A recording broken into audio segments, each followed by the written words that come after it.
बिस्मिल्लाहिर्रहमानिर्रहीम। This is Shamsul और आज हम लोग स्टार्ट करने हैं एक नया chapter which is force and motion. Physics का बहुत ही ज़्यादा इम्पोर्टेंट चैप्टर है।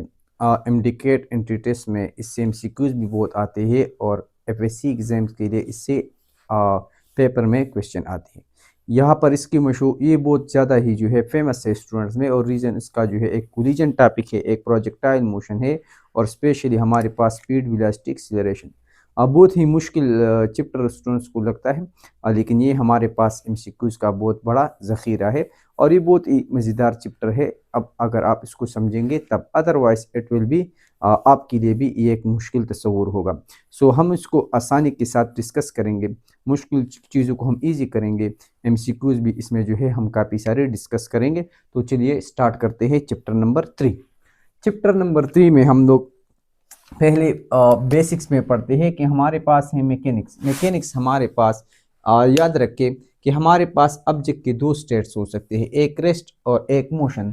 सो मैकेनिक्स में हम लोग मोशन को डिस्कस करते हैं। In mechanics we discuss the motion of an object.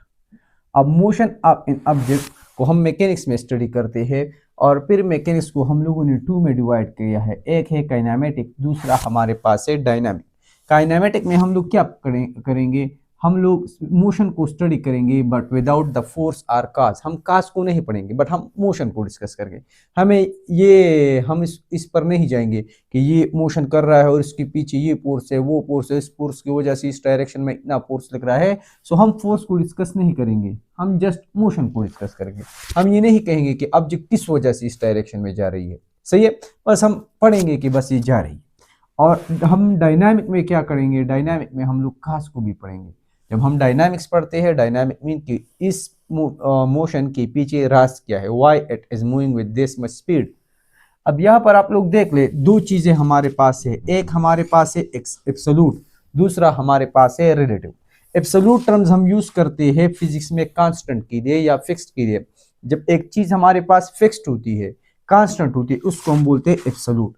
Relative उसकी अपोजिट है, relative mean which is not fix, और जो हमारे पास डिपेंड अपॉन फ्रेम, जहां पर ये प्रेजेंट है उस पर डिपेंड करते हैं। इसमें एक इनर्शियल है, एक नॉन इनर्शियल है, जिसको हम डायन मॉडर्न फिजिक्स चैप्टर में डिस्कस करेंगे, उसको यहाँ पर पढ़ने की जरूरत नहीं है।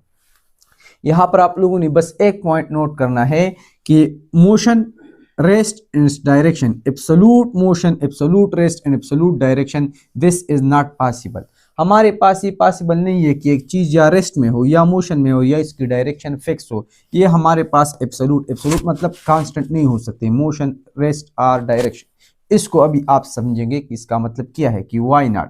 रीजन हमारे पास ये है कि ये हमारे पास एब्सोल्यूट इसलिए पॉसिबल नहीं है कि रेस्ट मोशन या डायरेक्शन ऑफ एन मोशन जो है ये हमारे पास रिलेटिव है, ये हमारे पास रिलेटिव है, इसी वजह से ये हमारे पास एब्सोल्यूट पॉसिबल नहीं है। अब रिलेटिव का क्या मतलब है, रिलेटिव का मतलब है कि the rest motion in direct और एक ऑब्जेक्ट की डायरेक्शन ये हमारे पास रिलेटिव है। ये डिपेंड करती है कि हमारे पास ऑब्जर्वर कहाँ पर है। लेट्स सपोज हमारे पास एक बंदा है और वो हमारे सामने एक चेयर पर एक बंदा बैठा है, और ये दूसरा चेयर है, हमारे पास एक बंदा यहाँ पर बैठा है। इसको मैं कहूँगा बॉय ए और इसको मैं कहूँगा बी। अब अगर ये ए कहे कि ये बी मेरे सामने जो है चेयर पर बैठा है, अकॉर्डिंग टू ए कहेगा कि B is in rest. B हमारे पास किस चीज में है, बी हमारे पास जो है रेस्ट में है। तो ये बिल्कुल ठीक कह रहा है, दिस इज करेक्ट। अब यहां पर अगर हम लोग देख ले, अगर बी की चेयर यहां पर जमीन की इस पॉइंट पर है तो अर्थ हमारे पास रोटेशनल मोशन करता है, और यहां पर हमारे पास अर्थ की जो स्पीड है और वेलोसिटी है that is 1650 kilometre per hour, यानी एक घंटे में 1650 किलोमीटर कवर करती है। तो ये बंदा जो है जमीन के साथ जो है 1650 किलोमीटर पर आवर पर घूम रहा है। इस according to A B is in rest. लेकिन यहाँ पर अगर चांद पर, यहाँ पर let's suppose this is a moon, और मून पर एक शख्स बैठा और इन दो बंदों को देख ले, वो कहेगा कि यार ये तो 1650 किलोमीटर पर आवर की स्पीड से घूम रहे हैं।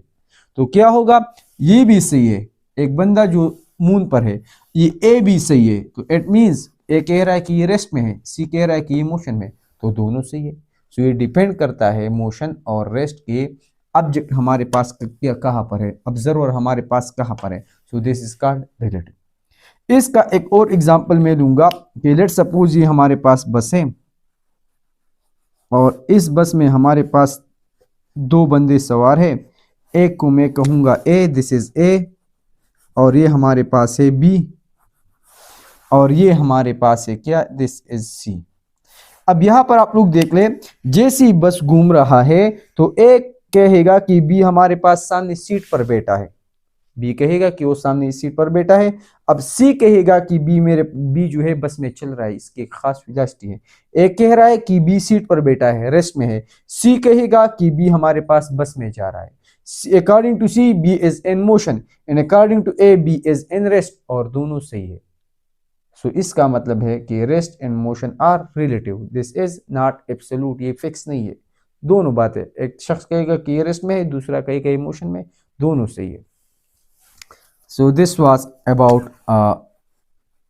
rest, motion which are relative not fixed. अब आते हैं बेसिक्स की तरफ। दो चीजें हम लोग पढ़ेंगे, एक हमारे पास है डिस्टेंस और एक हमारे पास है डिस्प्लेसमेंट। दोनों बहुत ही ज्यादा इंपॉर्टेंट है।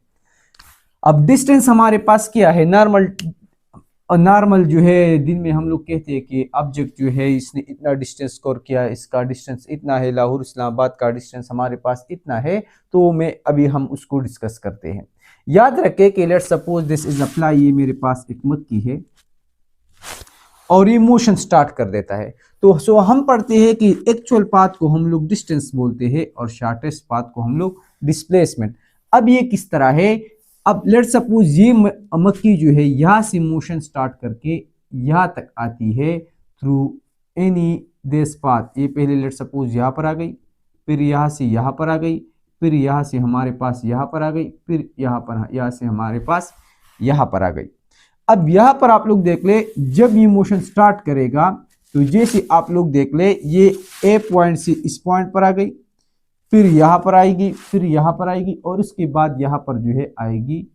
तो जैसे कि आप लोग देख सकते हैं, पहले लेट सपोज ये 1 पॉइंट और दूसरे पॉइंट के बीच 1 किलोमीटर डिस्टेंस है या 10 मीटर है। 10 मीटर पहले एक और करेगी, 10 मीटर और 10 मीटर और 10 मीटर और। तो यहाँ पर ये हमारे पास जो है मछली यहाँ से वहां पर चली गई।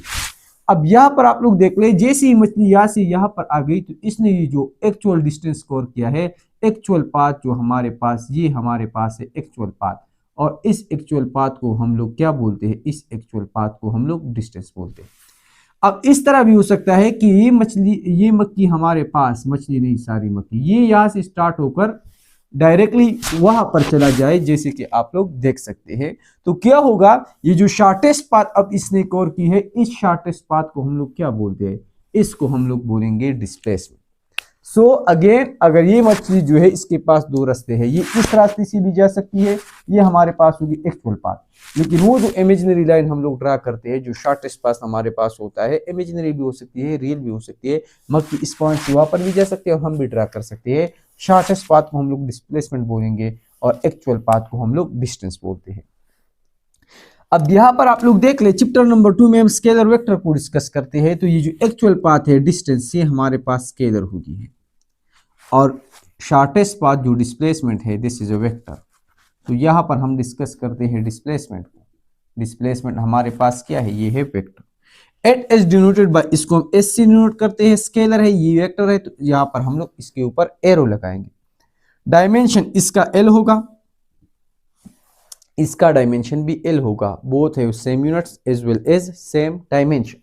यहाँ पर आप लोग देख ले कि ये हमारे पास स्केलर है, तो ये हमारे पास पॉजिटिव हो सकती है, और अगर एक ऑब्जेक्ट मोशन नहीं कर रहा तो ये 0 होगी।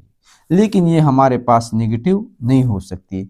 लेकिन डिस्प्लेसमेंट हमारे पास प्लस, नेगेटिव और 0 तीनों हो सकते हैं। याद रखिए कि distance can not be negative.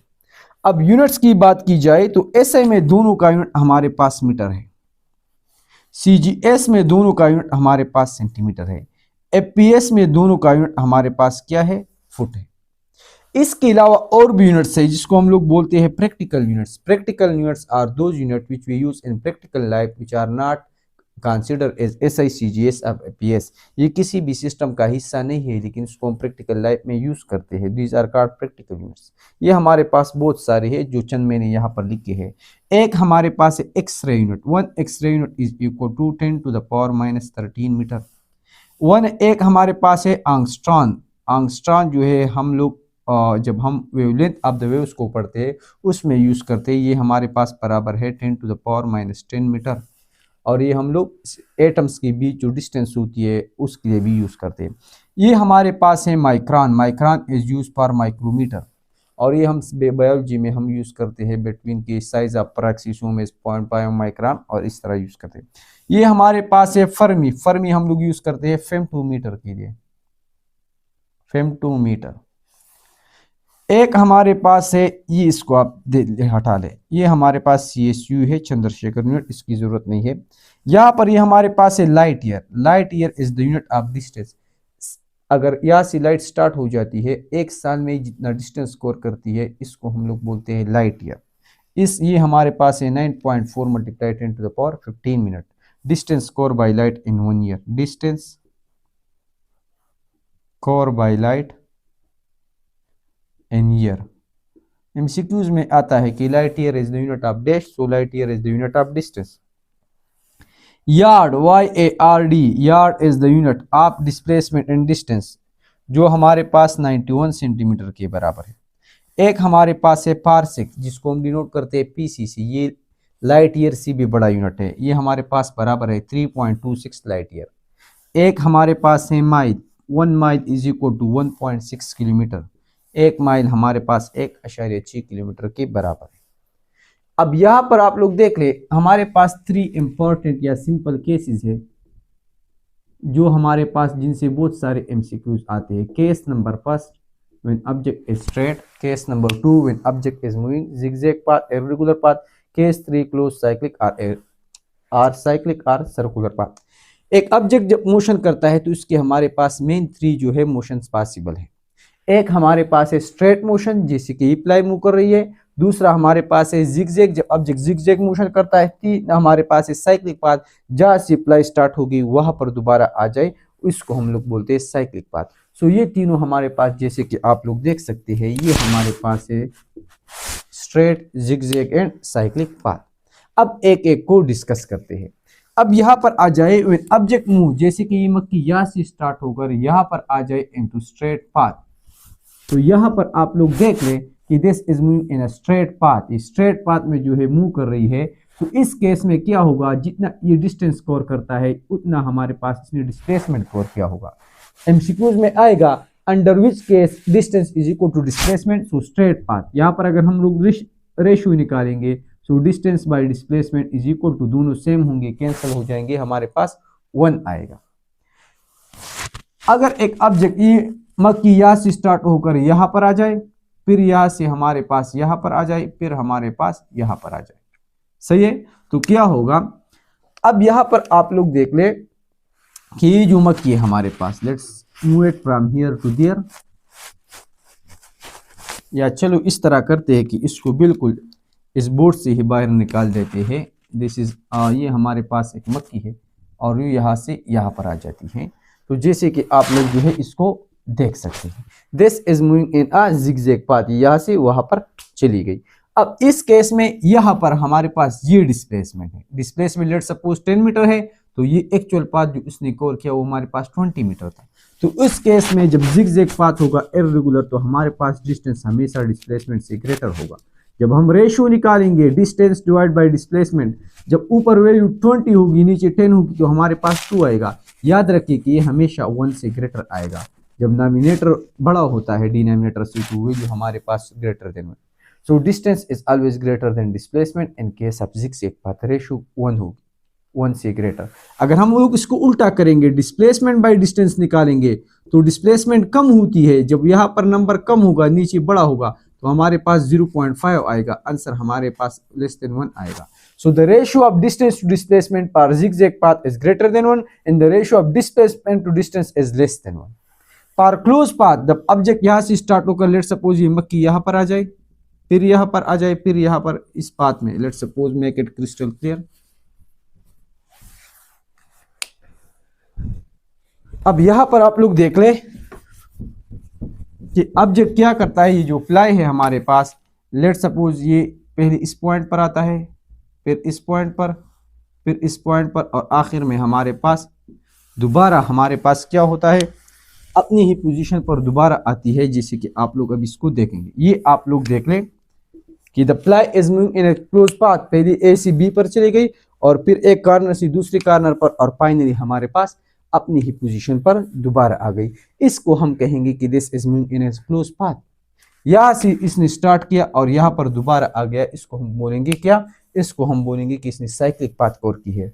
Cyclic और close path mean when initial is equal to final. जब ऑब्जेक्ट ट्रायंगुलर पाथ में मूव करता है, क्लोज पाथ में हमारे पास क्यूब शेप में, क्यूब नहीं सॉरी रेक्टेंगल में, या हमारे पास पेंटागन या हेक्सागन या साइक्लिक या एनी क्लोज पाथ, उस केस में क्या होगा? उस केस में हमारे पास ऑब्जेक्ट डिस्टेंस कवर करेगा लेकिन डिस्प्लेसमेंट हमारे पास उसकी क्या होगी? जीरो होगी। Under which case object displacement is zero while object cover distance any close path, circular path, initial and final point are same. तो ये आप लोग नोट कर लें। इसके अलावा वो 2-3 पॉइंट्स है जिसको हम अभी डिस्कस करेंगे। हम लोग डिस्कस करेंगे कुछ स्पेशल केसेस डिस्प्लेसमेंट और डिस्टेंस के, और ये बहुत ही ज़्यादा इंपॉर्टेंट है एंट्री टेस्ट के हवाले से।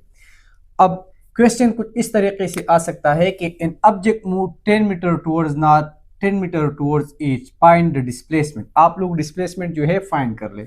अगर एक ऑब्जेक्ट यहाँ से स्टार्ट मोशन कर जाती है, 10 मीटर नॉर्थ टुवर्ड आती है, फिर ईस्ट की तरफ आती है, तो दिस इज इट्स वेक्टर। ये दो वेक्टर हो गए। अब अगर हम लोगों ने डिस्प्लेसमेंट फाइंड करना है तो इनिशियल और फाइनल पॉइंट को हम लोग सम करेंगे, ये हमारे पास डिस्प्लेसमेंट बनेगा जो हम लोगों ने फाइंड करना है। ये जो हमारे पास है दिस इज अ ट्राइंगल, ये हमारे पास दो वेक्टर है, एक हमारे पास है 1 and 2, या हम इसको एक वेक्टर की दो कंपोनेंट तस्वीर करेंगे, एक्स एंड वाई कंपोनेंट। फिर जब हम लोग पाइथागोरस थ्योरम यूज करते हैं तो उससे हम लोग फाइंड करते हैं कि r is equal to x square plus y square. एक हमारे पास है 10 मीटर ये है और 10 मीटर ये है, तो हमारे पास बनेगा 10 square plus 10 square under the root, ये हमारे पास बनेगा 100 plus 100, 100 plus 100 mean 200 under root 200 is equal to 14.14 metre हमारे पास आएगा। अब यहाँ पर डिस्टेंस हमारे पास कितना होगा? तो सबसे पहले 10 मीटर ऑब्जेक्ट ने ये कवर की है और 10 ये की है, 10 plus 10 is equal to 20 metre. तो ये हमारे पास इस तरह होगा। कभी कभार आप लोग को 3 एक्सिस गिवन होंगे, like for example in this case an object move 10 metre towards north, 10 metre towards east, 10 metre upward के डायरेक्शन में ऑब्जेक्ट गई है, तो यहाँ पर जो डिस्प्लेसमेंट बनती है वो हमारे पास ये बनती है। सो यहाँ पर एक्स वाई जी 3 कंपोनेंट्स आ गए। हम इसको किस तरह फाइंड करेंगे? X square plus y square plus z square, एक है 10 स्क्वायर, दूसरा है 10 स्क्वायर, तीसरा है 10 स्क्वायर। सो हमारे पास आंसर आएगा 100 plus 100 plus 100 under the root, यानी हमारे पास आएगा 300 अंडर द रूट। ये हमारे पास आंसर हो गया। सही है। डिस्टेंस हमारे पास कितना हो गया? डिस्टेंस हमारे पास हो गया 10 plus 10 plus 10 is equal to 30 metre. अब यहां पर आप लोग देख ले, अगर एक ऑब्जेक्ट है उसका वेक्टर जो है पोजीशन वेक्टर हमारे पास ये है, ऑब्जेक्ट पॉइंट ए पर था या पॉइंट 1 पर था, वो 1 से चला गया 2 पर, तो यहाँ पर उसका पोजीशन वेक्टर R2 बन जाएगा। सो ऑब्जेक्ट ने ये डिस्प्लेसमेंट कवर की है, ये 1 से 2 पर गया है, इसको हम लोग कहेंगे R। अब अगर हम लोगों ने ये R फाइंड करना है, सो R1 प्लस R, इसको हम 8 टू टेल रूल से ऐड करेंगे, एक वेक्टर दूसरा वेक्टर, हमारे पास ये रिजल्टेंट आएगा। R2 कहाँ से आया है? R1 plus R। सो R1 प्लस R, इसको अगर हम लोग ऐड करेंगे तो हमारे पास R2 आएगा। R2 is equal to R1 plus R। यहाँ से R फाइंड करेंगे, इस R1 को यहाँ पर शिफ्ट करेंगे, so R is equal to R2 minus R1। So ये हमारे पास जो है, ये हमारे पास वेक्टर का डिफिनीशन है। This is the vector change in position vector is called displacement. अब यहाँ पर हमारे पास एक और केस है जिसको हम बोलते हैं व्हील केस। लेट्स सपोज ये हमारे पास एक व्हील है और जो इस तरह रोटेट करती आगे की तरफ चली जाती है। सो this is the motion of a wheel. अब क्वेश्चन हमारे पास ये है कि जब व्हील रोटेट करती है, सो एक ऐसा पॉइंट जो हमारे पास कांटेक्ट पर होता है जिसको हम पॉइंट ए कहेंगे, वो अभी टॉप पर चला गया, यहाँ पर आया, तो इस पॉइंट ने कितना डिस्प्लेसमेंट जो है कवर किया है, इसके लिए फार्मूला जो है उसने ऑप्शन में वो गिवन होंगे। सो टू फाइंड, ये पहले ए पॉइंट है, व्हील इस तरह रोटेट कर जाती है और ये पॉइंट टॉप पर आ जाता है और साथ ही साथ हमारे पास जो है व्हील आगे की तरफ जाती है, ये हमारे पास है डिस्प्लेसमेंट जो हम लोगों ने फाइंड करनी। अब अगर एक व्हील हमारे पास एक चक्कर कंप्लीट करती है तो जो डिस्टेंस कवर करती है वो हमारे पास फिर बराबर होती है 2πr, एक सरकमफ्रेंस के बराबर होती है। लेकिन यहाँ पर आप लोग देख ले, ऑब्जेक्ट ने जो है नीचे वाला पॉइंट जस्ट टॉप पर गया है, ऑब्जेक्ट ने जो है हाफ डिस्टेंस कवर किया है। सो इस केस में आप लोग देख लें कि ये जो डिस्टेंस है हमारे पास, ऑब्जेक्ट ने हाफ सर्कल कंप्लीट किया है तो ये सरकमफ्रेंस का हाफ होगा, यानी pi r mean circumference divide by 2, यहाँ से हमारे पास पाई आर आएगा। 2πr कहाँ से आया है, ये सरकमफ्रेंस डिवाइड बाई 2। अब ये जो पॉइंट है ये हमारे पास रेडियस है, ये हमारे पास रेडियस बन गया और ये भी हमारे पास रेडियस है। तो यहाँ से लेकर यहाँ तक हमारे पास डायमीटर है, आर डायमीटर बराबर है r plus r, r2r। So एक side of the triangle pi r की बराबर है, दूसरा साइड हमारे पास बराबर है r प्लस r2r, और ये हमारे पास डिस्प्लेसमेंट है जो हम लोगों ने फाइंड करनी है। अब इस डिस्प्लेसमेंट को अगर हम लोग फाइंड करेंगे तो फार्मूला हमारे पास सिंपल है, एक वन कंपोनेंट को स्क्वायर करेंगे और इसको, सो हमारे पास डिस्प्लेसमेंट आ जाएगी pi r square plus 2r square under the root. ये हमारे पास फार्मूला आ गया। यहाँ पर r स्क्वायर है, यहाँ पर r स्क्वायर है, दोनों से r स्क्वायर कॉमन लेंगे तो हमारे पास क्या आएगा, हमारे पास आएगा पाई प्लस 2 और अंडर द रूट। r को बाहर निकाले, r हमारे पास आएगा पाई प्लस 2। अगर क्वेश्चन में गिवन हो कि r की वैल्यू लेट सपोज 1 है तो यहाँ पर 1 पुट करेंगे तो हमारे पास आएगा under the root pi plus 2। So this is the correct answer. ये हमारे पास डिस्प्लेसमेंट हो गया। अब कुछ पॉइंट्स है जो आप लोग नोट कर ले। The first one, for moving object, एक ऐसा ऑब्जेक्ट जो मोशन कर रहा है उसके लिए याद रखें कि डिस्टेंस या तो बड़ी होगी डिस्प्लेसमेंट से और या हमारे पास इक्वल होगी। सो इसके लिए हम लोग ये साइन लगा देते हैं, इस पर हम लोगों ने डिस्कशन किया है। फॉर मूविंग ऑब्जेक्ट याद रखें कि distance will always be greater than 0, distance हमारे पास नेगेटिव नहीं हो सकती। याद रखें कि डिस्प्लेसमेंट तो या 0 होगी और या हमारे पास ग्रेटर देन 0 होगी। 0 उस केस में होगी जब ऑब्जेक्ट ओरिजिनल पोजीशन पर वापस आएगा, सर्कुलर मोशन करेगा। ग्रेटर देन 0 तब होगी जब ऑब्जेक्ट जो है जिगजैग पाथ में जो है मोशन करेगा या स्ट्रेट पाथ में। इसके अलावा याद रखें कि distance can have many values, distance के वैल्यू बहुत सारे हो सकते हैं। फॉर एग्जांपल ऑब्जेक्ट ए से बी पर आता है तो इस तरह भी आ सकता है, इस तरह भी आ सकता है, इस तरह भी आ सकता है, इस तरह भी आ सकता है। सो डिस्टेंस की बहुत सारे वैल्यूज पॉसिबल है, but displacement will have single value. Displacement की जस्ट एक ही वैल्यू होगी and that will be the shortest path. ये एक ही वैल्यू डिस्प्लेसमेंट की पॉसिबल है और नहीं है। इसके अलावा डिस्टेंस के नेवर डिक्रीजेस, ऑब्जेक्ट मोशन करेगा तो डिस्टेंस कवर करेगा। 5 मीटर ऑब्जेक्ट ने डिस्टेंस कवर किया, 5 ही किया, 5 ही किया, 5 डिस्टेंस ये कवर किया, 5 डिस्टेंस ये कवर किया, 5 10 15 20 25 30 हो गया, 35 40 45 50। सो ये हम लोग जैसे ऑब्जेक्ट मूव करते हैं डिस्टेंस जो है इंक्रीज होता है। डिस्प्लेसमेंट कैन डिक्रीज, लेकिन डिस्प्लेसमेंट डिक्रीज हो सकती है। वो किस तरह, एक ऑब्जेक्ट है वो ए पॉइंट से जो है बी पॉइंट पर आ गया, अब बी सी जो है यहाँ पर सी पर आ रहा है, तो आहिस्ता आहिस्ता आप लोग देख ले कि जैसे ही ये सी की तरफ बढ़ता है, यहाँ पर डिस्प्लेसमेंट हमारे पास इस पॉइंट पर ये थी, उसके बाद डिस्प्लेसमेंट ये हो गई, कम हो गई, फिर और कम हो गई, सी पर आ जाएगी तो डिस्प्लेसमेंट और कम हो जाएगी। सो जब ऑब्जेक्ट रिवर्स डायरेक्शन में आ रही है, इनिशियल पॉइंट की तरफ करीब करीब आ रही है, उस केस में डिस्प्लेसमेंट जो है डिक्रीज हो सकता है। So distance can not decrease while displacement can decrease. Distance 0 के बराबर नहीं हो सकता व्हाइल डिस्प्लेसमेंट कैन बी 0। एक और एग्जांपल है हमारे पास इंपॉर्टेंट एमसीक्यू, सर्कुलर मोशन। अगर ये ऑब्जेक्ट हमारे पास इस तरह सर्कुलर मोशन कर रहा है तो इसके लिए हम लोग डिफरेंट केसेस एक्सप्लेन करेंगे। केस नंबर 1, अगर एक ऑब्जेक्ट पॉइंट ए से आ जाए और वो सरकमफ्रेंस का 1/4 हिस्सा कवर कर ले, 1/4 आप सर्कल को वो कवर कर ले, तो यहाँ पर डिस्टेंस और डिस्प्लेसमेंट किस चीज के बराबर होगा।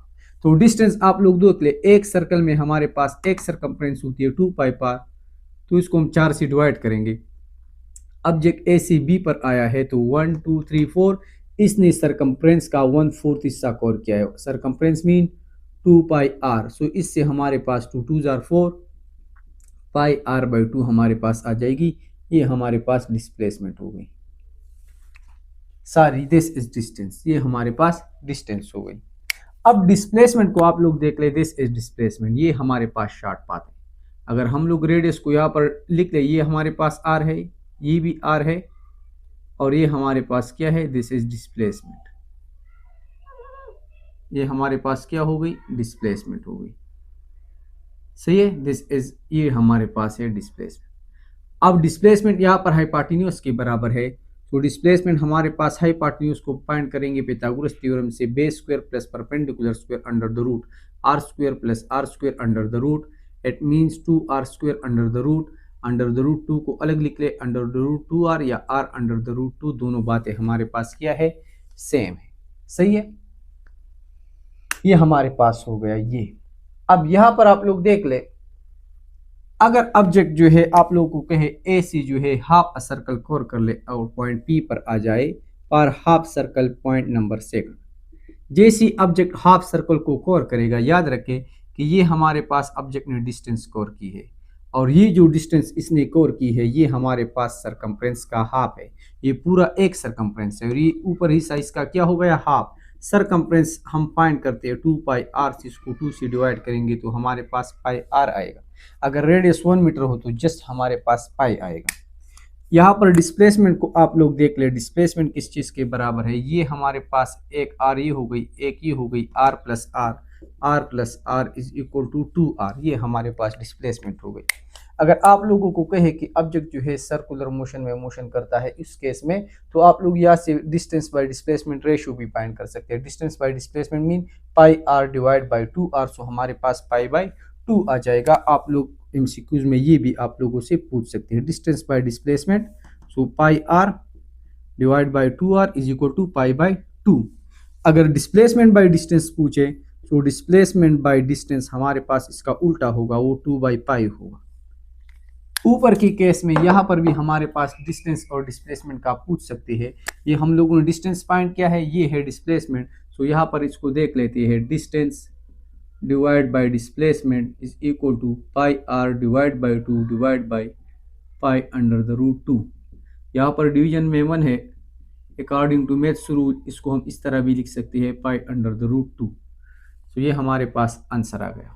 सही है, तो रेशो, किसी भी रेशो आप लोग से क्वेश्चन में पूछ सकते हैं। आप लोगों को डिस्टेंस डिस्प्लेसमेंट अगर आप लोग फाइंड कर सकते हैं तो डिस्टेंस और डिस्प्लेसमेंट का कोई मसला, रेशो का मसला नहीं होगा। अगर आप लोगों को कहे कि ऑब्जेक्ट जो है ए सी सी पर आ जाता है और ए सी पी पर, और ये 3/4 आप सर्कल कवर कर देता है, ये हमारे पास डिस्प्लेसमेंट हो गई और ये हमारे पास डिस्टेंस हो गई। यहाँ से लेकर ये जो सारा पाथ इसने कवर किया है, दिस इज डिस्टेंस। सो इस केस में, केस नंबर 3 में डिस्टेंस को देख ले, डिस्टेंस हमारे पास क्या है, ये सरकमफ्रेंस 1, इसको मैं 4 हिस्सों में डिवाइड कर देता हूँ, 1 2 3 4, तो 4 हिस्सों में 3 हिस्से इसने कवर किए हैं, सो 3/4 ऑफ द सरकमफ्रेंस, ये हमारे पास डिस्टेंस हो गई। 3/4 of circumference mean 2 pi r, so हमारे पास क्या आती है इसे, 2 2 4, 3/2 पाई आर, ये हमारे पास हो गई डिस्टेंस। यहाँ पर डिस्प्लेसमेंट हमारे पास किस चीज़ की बराबर होगी, तो ये हमारे पास रेडियस है और ये भी रेडियस है। इस साइड को फाइंड करेंगे हिपोटेन्यूज को, base square plus perpendicular square r square plus r square under the root 2r square under the root r under the root 2। याद रखिए कि इस केस में जो हमारे पास डिस्प्लेसमेंट आती है और इस केस में जो डिस्प्लेसमेंट आती है, दोनों हमारे पास सेम हो। सर्कल में ऑब्जेक्ट यहाँ से मोशन कर ले, यहाँ पर आ जाए, यहाँ पर आ जाए, दोनों हमारे पास, यहाँ पर आप लोग देख ले, दोनों केसेस में ये आर, ये एस और ये एस दोनों हमारे पास सेम होते हैं। अब यहाँ पर आप लोग देख ले, जब 1 कंप्लीट सर्कल ऑब्जेक्ट कवर करेगा, एक ऑब्जेक्ट मोशन करता है और वो एक कंप्लीट सर्कल कंप्लीट करता है, तो क्या होगा कि ऑब्जेक्ट एक पूरा सरकमफ्रेंस कवर करेगा। डिस्टेंस हमारे पास क्या होगा, 2 पाई आर। यहाँ पर डिस्प्लेसमेंट क्या होगा, ऑब्जेक्ट इनिशियल पोजीशन पर दोबारा आया है, तो यहाँ पर डिस्प्लेसमेंट हमारे पास 0 होगा। सो ये हमारे पास कुछ पॉइंट्स थे अबाउट डिस्टेंस एंड डिस्प्लेसमेंट। इसके बाद हम लोग डिस्कस करने जा रहे हैं स्पीड एंड वेलोसिटी, उसके बाद एक्सीलरेशन। Thank you.